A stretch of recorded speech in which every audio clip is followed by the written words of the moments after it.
بادل سے مراد لوگ ہیں، یہاں پر علامتی طور پر لوگوں کا ذکر موجود ہے۔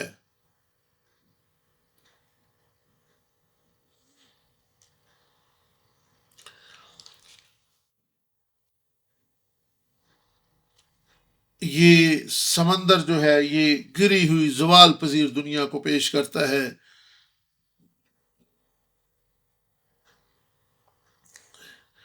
اور اس طرح استثنا 32 باب کی پہلی 2 آیات کو بھی ہم پڑھیں گے۔ استثنا 32 باب میرے ساتھ نکالے پرانے عہد نامہ میں سے، استثنا 32 باب اور اس کی پہلی 2 آیات کو ہم خدا کے کلام میں سے پڑھیں گے۔ خدا کے کلام میں یہاں پر اس طرح سے مرقوم ہے، کان لگاؤ آئے آسمانوں اور میں بولوں گا، اور زمین میرے منہ کی باتیں سنے۔ بادل اوپر سے پانی برساتے ہیں، اس طرح خدا کا کلام ہم پر فضل کرتا ہے۔ کس طرح اوپر کا پانی یعنی بادلوں سے برسنے والا پانی نیچے کا پانی بن جاتا ہے، کس طرح نیچے کا پانی اوپر کا پانی بن جاتا ہے۔ بخارات کے وسیلے سے آپ کو کس چیز کی ضرورت ہے؟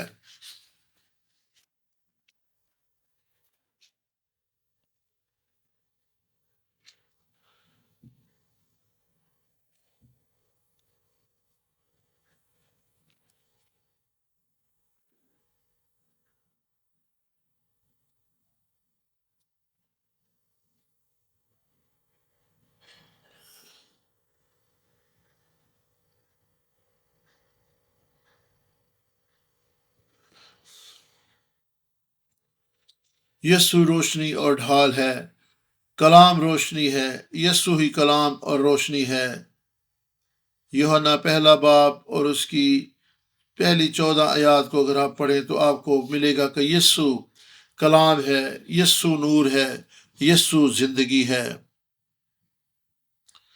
پانی، نیچے کا پانی اس وقت تبدیل ہو جاتا ہے جب اس پر بہت زیادہ روشنی پڑتی ہے۔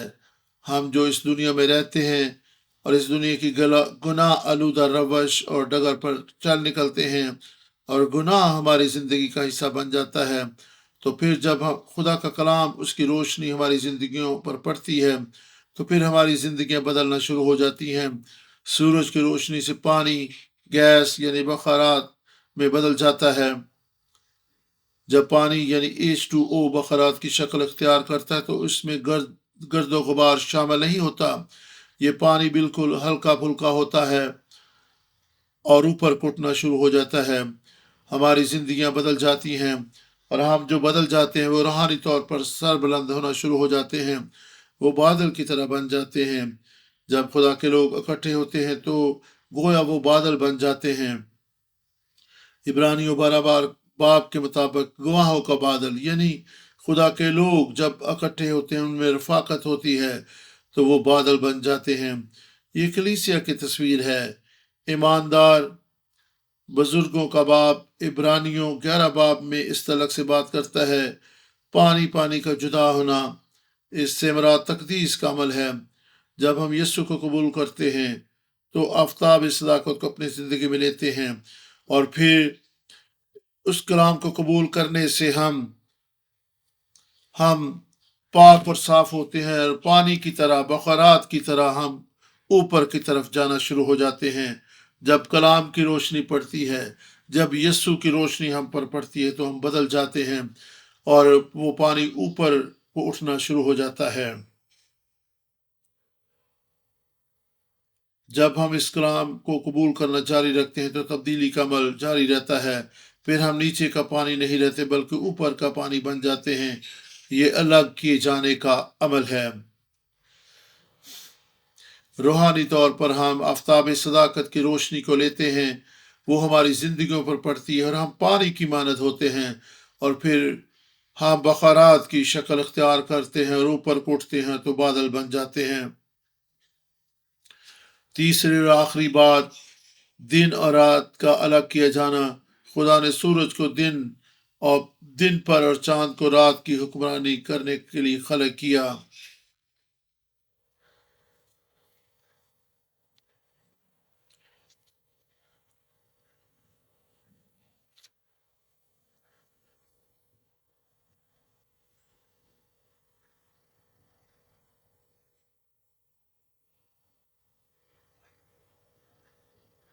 زبور 84 اور 11 آیت کو پڑھیں گے ہم. کیونکہ خداوند خدا آفتاب اور سپر ہے، خدا فضل اور جلال بخشے گا. دن ان کا ہے جو سورج کی حکمرانی میں رہتے ہیں بنسبت ان کے جو رات کی حکمرانی میں رہتے ہیں. یسوع آفتاب صداقت ہے. جب یسوع کی ہم پر حکمرانی ہوتی ہے ہم دن بن جاتے ہیں، اندھیرا جاتا رہتا ہے اور ہم سویرا بن جاتے ہیں. جب رات گزر جاتی ہے تو پھر کیا ہوتا ہے؟ ایک نیا دن، ایک نیا سویرا نمودار ہوتا ہے.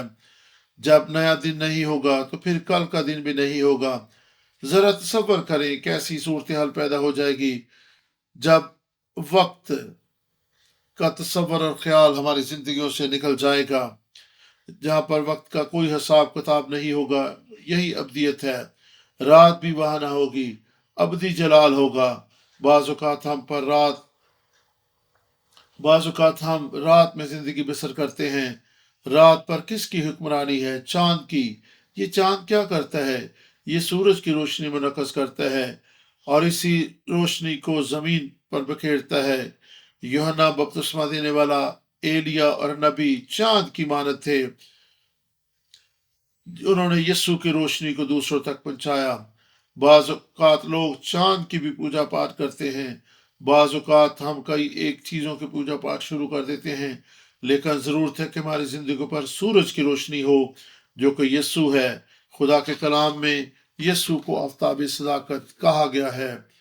میں یہ نہیں کہہ رہا کہ آپ آسمان پر نظر آنے والے سورج کی پوجا پاٹ شروع کر دیں، کیونکہ یہ بھی بدی اور ناراستی ہے.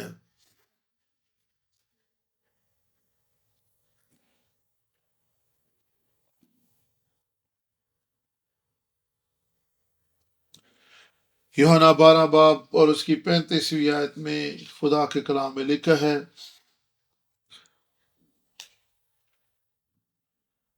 یوحنا 12 باب 35ویں آیت خدا کے کلام میں لکھا ہے. بس یسوع نے ان سے کہا کہ اور تھوڑی دیر تک نور تمہارے درمیان ہے. جب تک نور تمہارے ساتھ ہے چلے چلو، ایسا نہ ہو کہ تاریکی تمہیں آ پکڑے، اور جو تاریکی میں چلتا ہے وہ نہیں جانتا کہ کدھر جاتا ہے. جب یسوع ہماری زندگیوں پر حکمرانی کرے گا تو ہم دن بن جائیں گے. آئیں عبرانیوں کے خط میں ایک اور حوالہ دیکھیں. 12 باب 7ویں آیت. اگر آج تم اس کی آواز سنو تو اپنے دلوں کو سخت نہ کرو. آج. اور پھر لکھا کہ اگر یشوع نے انہیں آرام میں داخل کیا ہوتا تو پھر وہ آج کا دن نہ کہتا. خدا کے لوگوں کے لیے سبت کا آرام باقی ہے. خدا کے کلام میں لکھا ہے صبح ہوئی اور شام ہوئی سو پہلا دن ہوا. ابدیت میں پہلا یا دوسرا دن نہیں ہوگا. خدا کرے ہم ابدی دن میں زندگی بسر کریں جہاں پر کبھی رات یا شام نہیں ہوگی اور نہ ہی وہاں پر دوسرا یا تیسرا دن ہوگا. یسوع کی ہماری زندگیوں پر حکمرانی کے سبب سے ہم دن بن سکتے ہیں. مکاشفہ 12 باب اور پہلی آیت کے مطابق چاند کو پاؤں کے نیچے ہونا چاہیے، نہ کہ اس کی پوجا پاٹ کی جانی چاہیے. اور پھر مکاشفہ 14 باب 4 آیت کو پڑھیں. یہاں پر آپ کو بہت اہم حوالہ جات ملیں گے تاکہ ہم جان سکیں کہ ہم نے چاند کی پوجا پاٹ نہیں کرنی. اور مکاشفہ 12 باب کی ہم پہلی آیت کو پڑھیں گے. پھر آسمان پر ایک بڑا نشان دکھائی دیا، یعنی ایک عورت نظر آئی جو آفتاب کو اوڑھے ہوئے تھی اور چاند اس کے پاؤں کے نیچے تھا. پھر 14 باب 4 آیت کو بھی ہم پڑھ سکتے ہیں. اور 4 آیت میں لکھا ہے، 14 باب 4 آیت میں، یہ وہ ہیں جو عورتوں کے ساتھ آلودہ نہیں ہوئے بلکہ کنوارے ہیں. یہ وہ ہیں جو برہ کے پیچھے پیچھے چلتے ہیں جہاں کہیں وہ جاتا ہے. یہ خدا اور برہ کے لیے پہلے پھل ہونے کے واسطے آدمیوں میں سے خرید لیے گئے اور ان کے منہ سے کبھی جھوٹ نہ نکلا تھا. وہ بے عیب ہیں. اور پھر آپ استثنا 32 باب اور 10 آیت کو بھی میرے ساتھ نکالیں. خدا کے کلام میں استثنا 32 باب اور اس کی 10ویں آیت میں خدا کے کلام میں اس طرح سے مرقوم ہے،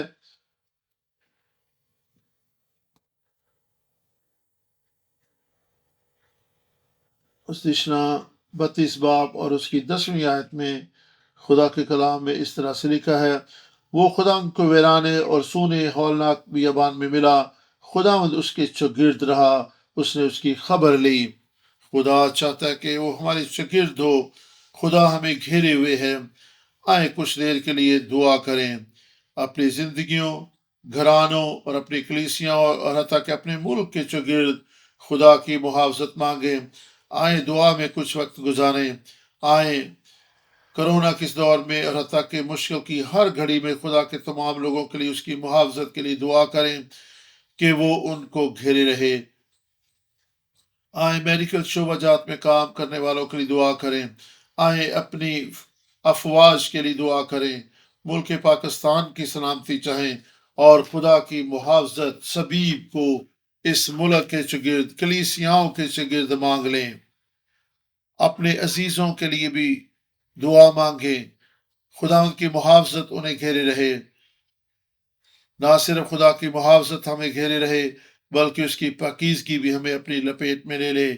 اپنے عزیز و قارب کے لیے بھی دعا کریں اور خدا کی محافظت کو ان کے لیے مانگ لیں جو دوسرے ملکوں میں رہائش پذیر ہیں۔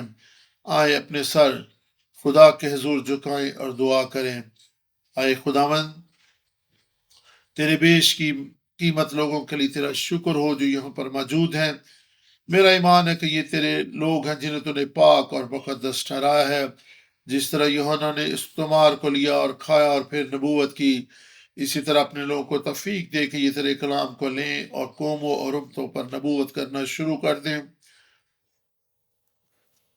اپنے لوگوں کو اپنے کلام اور پاک روح سے تیار اور مسلح کر یہ جائیں اور تیرے نام کا اور تیرے کلام کا پرچار کرنا شروع کر دیں، اپنے گھرانوں، کلیسیوں اور دوسرے لوگوں کے لیے نبوت کرنا شروع کر دیں۔ خدا ہم میں سے ہر ایک پر تیرا مسا، تیری قوت اور قدرت ٹھہرے۔ خدا ہم متفق ہو کر تیرے لوگوں، کلیسیاؤں اور خدام کے شاگرد تیری محافظت کو مانگ لیتے ہیں۔ تیری پاکیزگی ہمیں گھیرے رہے، تیری محافظت کے سبب سے ہم ترقی پر غالب آنے والے بن جائیں، ہمیں فتح کے نغمے گانے والے بنا دے، ہم اپنی زندگی سے تیرا جلال ظاہر کریں، تیرے نام کو سر بلند کریں۔ ہم تیری تعریف اور تیری شکر گزاری کرتے ہیں کہ تو ہمیں طریقے سے نکال لایا اور نور میں شامل کر لیا ہے۔ ہم روز بروز تیری روشنی اور تیرے نور میں چلتے اور بڑھتے چلے جائیں۔ ہم ایسا دن بن جائے جہاں پر لوگوں کو روشنی مل سکے۔ ہم اس بائبل کلاس پر بھی حزقیل کی ہیکل کی برکت، محافظت اور پاکیزگی کو مانگ لیتے ہیں۔ خدا تیرے لوگوں پر تیرا فضل ہو، یہ تیرے کلام میں مضبوط بنے، ان کے ذہنوں دلوں کو کھول دے اور یہ سیکھیں اور بہتوں کے لیے باعث برکت بن سکیں۔ خدا اپنے لوگوں کی خدمت کو پھلدار بنا، یسوع کے نام میں آمین آمین۔ خدا آپ سب کو برکت دے۔